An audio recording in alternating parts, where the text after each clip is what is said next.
This show is clean, pretty much. Mike's Daily Podcast. And clean is a relative term. Hello, it is Mike Matthews with episode 710, broadcasting from the last place on earth, located somewhere in Podcastro Valley, California. Today, Chely Shoehart, Floyd the Floorman, John Deere the engineer. Plus, it's the return of the much-loved feature Into an Interview, where I speak to another local San Francisco band called Rich Girls and their amazing lead singer, LUISA BLACK. Mike's Daily Podcast. And there seems to be another reason why to shop at IKEA, even though their furniture falls apart when you get it out of the bag. Mike's Daily Podcast. Because you have to put it... They give those nylon bags are really useful for like laundry and stuff. And I use Metamucil. No, I don't. Not yet. There might be a reason why I need to use it, but I forget. It's something that happens as you get older. Mike's Daily Podcast. And we're finally back with another show. It's so, the last show, it's interesting, it seems so long ago. Mike's, where we had Daily Madame Rutabaga Podcast put a voodoo doll, like a voodoo doll spell on an annoying cable provider that I have been having to deal with. That sucks oh so much. Look who just walked in. Hello, my Matthews. It's Chely Shoehart, the guest shop supervisor again. Madam Rutabaga, me. She made me a voodoo doll too that I used on a cement truck that cut in front of me on the freeway. What is it with all the cutting in front of people on freeways? Especially here in the Bay Area. It is so annoying, Chely. So what'd you do to the voodoo doll? Well, I was gonna rip the head off, but then I thought the voodoo doll was really cute. So I put in a little bed and I bought a bunch of matching accessories. Did you get it a little IKEA kitchen? Yes, Mike Matthews, why do you ask? Because there's a story about IKEA I'm going to tell in a moment. But look who else just walked in. Hello, Mike. This is Floyd the Floorman. And this is John Deere, the engineer. Mike, it's great to have you back. It's been a while. What was going on during all that time? Well, I was a DJ at a wedding, and I put a lot of work in. That's what took up all my time. I couldn't podcast because I was getting prepared for the wedding, where I got yelled at by the groom. It's all fun and games until you scare the DJ. I just want you to know. When the DJ gets scared for his life, not so much fun anymore. He packs up his stuff and he goes home. Well, Mike, that's an interesting story. Yeah, it was a beautiful wedding other than that, but you know what happens when alcohol is involved. And then I would like to say this. In Livermore yesterday, I got pulled over because I apparently made a right turn on a red light where I was not supposed to, coming off the freeway in Livermore, close to the Altamont. And the police officer was so cool, he let me off with a warning. That has never happened to me ever. So thank you, Escort. I will heed your warning. Believe me, I will stop. Always there. Apparently, he said they're monitoring it because there's been some fatalities in this one little area. So make sure you keep an eye out for no turn on red stop light signs. That's my public service announcement on today's podcast. Okay, applause is not necessary. I would like to say this about Escort. One thing, his S, I don't know what the S stood for. Gord. Escort. It almost sounds Espanol, doesn't it? Escort. No.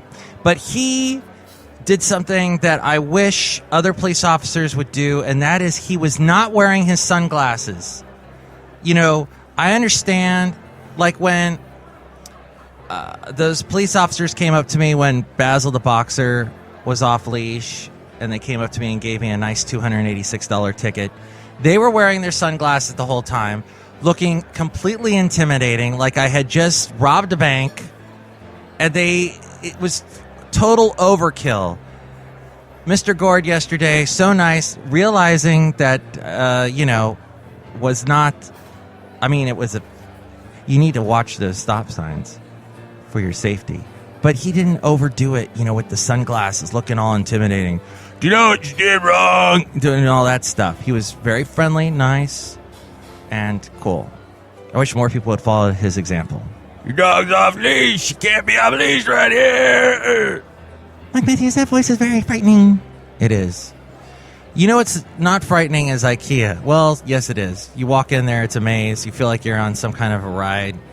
You're walking through all these displays. You're expecting to see animatronic pirates popping up going, yo ho, assemblage is for me, and doing all that. Well, apparently the Swedish furniture giant IKEA announced last Thursday that its U.S. operation will raise the minimum wage for its retail workers by an average of 17% starting next year, according to MarketWatch.com. The change will increase the average minimum hourly wage in U.S. stores for IKEA by $1.59. So now it'll be $10.76.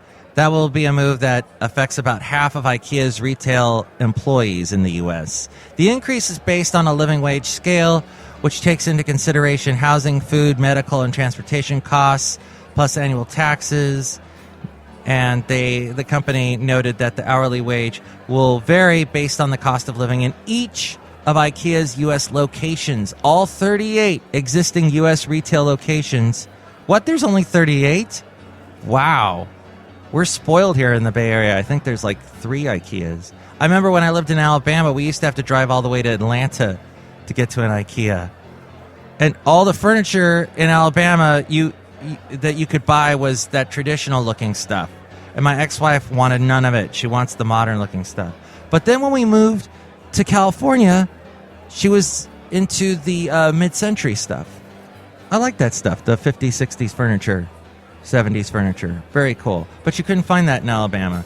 You could only find the really southern, traditional looking stuff. So if you wanted any modern stuff, you had to go to IKEA in Atlanta. But they've got 38 retail locations in the U.S., and IKEA's got 3 new locations scheduled to open before the end of 2015. And all those locations will adopt this new pay structure. What do you think of IKEA? Do you hate their furniture? Do you kind of like it? Do you think, hey, you know what? It serves a purpose. It works. It could be a little cheaper. I hate assembling it. It's too confusing. Email me, MIKEs-DAILY-PODCAST@gmail.com. We read your comments on the section Emails from Email. Also email me there if you'd like to be a guest on the show, or if you would like to sponsor the show. MIKEs-DAILY-PODCAST@gmail.com is where you can reach me.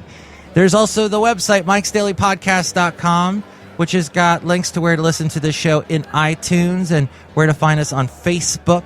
Like the Facebook page, and when I post a new show, share it with your friends so more people find out about us. And if you do subscribe to us on iTunes, make sure to rate and comment on the show because more people will find out about us if you do that. We're also on Twitter, Tumblr, Yelp, Mixcloud, Spreaker, SoundCloud, YouTube. Links to all of those at MIKES-DAILY-PODCAST.com. And the Amazon deal of the day. If you click on something and buy something at a great discount, the Amazon deal of the day special. If you click and buy something on MIKES-DAILY-PODCAST.com, that helps us out too. And we've also got the blog and the Daily Podcast picture. And for a limited time, we will have Mike's Daily Podcast Radio, which is still there through Radiotomy there at MIKES-DAILY-PODCAST.com. You can click on that, listen to great music, and catch some past shows, and see past interviews that I've done, other interviews that we've done on the show over the past 3 years. You can find that all at MIKES-DAILY-PODCAST.com. Into an interview. Hi. There we go. Now I'm talking to you through my recording device apparatus. Much better. How are you, LUISA Black? I'm good. How are you? Excellent. Now that I'm talking to the lead singer of Rich Girls. Hey. Wow. I'm going to sit in my car. How about that? You're in your car? Yeah. It's quieter there. I'm walking. Oh, okay. Yeah, where are you at in your car? Soma. Soma, I see. Yeah. That's. Where are you at? I'm in Castro Valley, or as I like to call it, Pod Castro Valley. Podcastro Valley. Very nice. Because we podcast away. All right. Now, how did the band Rich Girls come together? How did you put that thing together? You know, it was, it started off as me and a garage band in my bedroom. And that was me for about a year. And I wrote a whole bunch of songs and then went into the studio with the producer for my old band, The Black, and so we just recorded. I basically played all the instruments myself in the studio with Sean Beresford, who was producing, and it took forever, but that was Rich Girls Year One. All the instruments are you? Yeah, all the instruments are me on that first EP. I got my old drummer to play on the single, which is 2 up tempo, because I'm not really a drummer. Actually, I'm definitely not a drummer, but I could play enough to play some basic stuff, and so I had him play on the single, which required more technique. But that's me doing everything else. Amazing. How did you get into music? I've been playing for a long time. I started playing, actually came to it late. I started playing in college, but once I started, I kind of never stopped. So I've been in bands forever now. What was the instrument you picked up? I picked up a guitar. Ah. Was it electric? It was electric, yeah, because acoustics I have small hands. It's easier to play in electric. Wow. And then what was influencing you then? It was a boy. I was trying to teach myself how to play guitar, and I was listening to the Pixies, and he said, no, that's too hard for you to play because the chord progressions are all bar chords. And I was like, you're an idiot. And so that was that. I just learned from there. Oh, my gosh. Someone telling me I can't play a Pixie song, I would dump him. Right? I did. He was the worst boyfriend ever. Because the Pixies make it like everyone kind of gets into rock and roll because of them. Because they make these perfect little songs that rock, and I don't know what the chords are like. I guess they're pretty. Lou Reed used to say something like, you don't want to put too many chords into a song because it'll make it too complicated. Want to make it? Yeah, then you can't hang on to the melody, Yeah. There are no hooks if it gets too complicated. So, yeah, the Pixies, 3-minute little pop songs that are all noisy and great. So it was a great way to learn. And then the Blacks was that your first band, or there was some? Yeah, so the Blacks was my my kind of love of my life band, and that broke up back in 2010, and I just kind of moped around for a couple of years, and I didn't want to put together a new band because I didn't want it to break up, so I just decided to play everything myself. So I started Rich Girls. That's just me. And then when Tricycle Records put out the first EP, I had to put a band together really quickly. So I just kind of poached my favorite local musicians, and now we're a live band. Oh, yeah. So when was the first live show you guys did? January. At Noise Pop? Noise Pop, yeah, or I guess it was February, yeah, so Noise Pop, February. It was really recent. We only played a handful of shows. And now you've got this big show happening on the 5th of July. Yeah, we're playing at Great American on the 5th with a whole bunch of fun local bands. Religious Girls and Surgeon Generals and Taxes. Awesome. Okay. Yeah, that'll be great. Oh, that's going to be great. At the Great American Music Hall. Fun. And then I want to play your song Sink Like Stones. Awesome. That's the single. Wow. No, but Good job. Good job, Mike. Thanks. Good ears. Oh, it sounds like a single. His A&R man said he don't hear a single. The jingle, the future was wide open. Ba-da-bum-bum-bum. Okay, sorry. Tom Petty interlude. Now, Sink Like Stones. Tell me how this song came. What was the inspiration? I was thinking a lot about bad behavior. I had a hard year, and so this is a song. It's actually a pretty dark song, sort of disguised as a summer pop song, but it's all about imploding. All about imploding. Oh man. But hence the title. But you can dance to it? Absolutely, yeah. And it sounds more fun than it is. And the video is so interesting. I was watching that. Was that shot around market and stuff, or where was that in San Yeah, Francisco? we shot that. So we shot that in San Francisco. It was I wrote a script for basically a short film that we turned into that video because I was working on a script, a horror film script, and then we decided to shoot a short version of it as a music video. So we shot it south of Market. We shot it near the Hemlock and a whole bunch of locations around San Francisco. And I see Terry Ashkenaz of El Terrible in there. Yeah, you recognized him. He had a cameo. He's my old friend. So that's kind of neat, the little connection there, and it's a cool video. Well, and it's on your website? Yeah, so it's on the Tricycle Records Rich Girls page. It's also on Vimeo. It's on YouTube. It's out there. And then they can find this song where?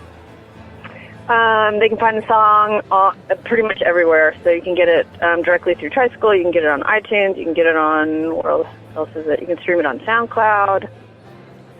And it's the album is called the EP, The One I Want. It's called The One I Want, yeah. Okay. Well, let's play Sink Like Stones. It's Rich Girls. We're talking to LUISA Black on Mike's Daily Podcast.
Rich Girls, that is Sink Like Stones with LUISA Black.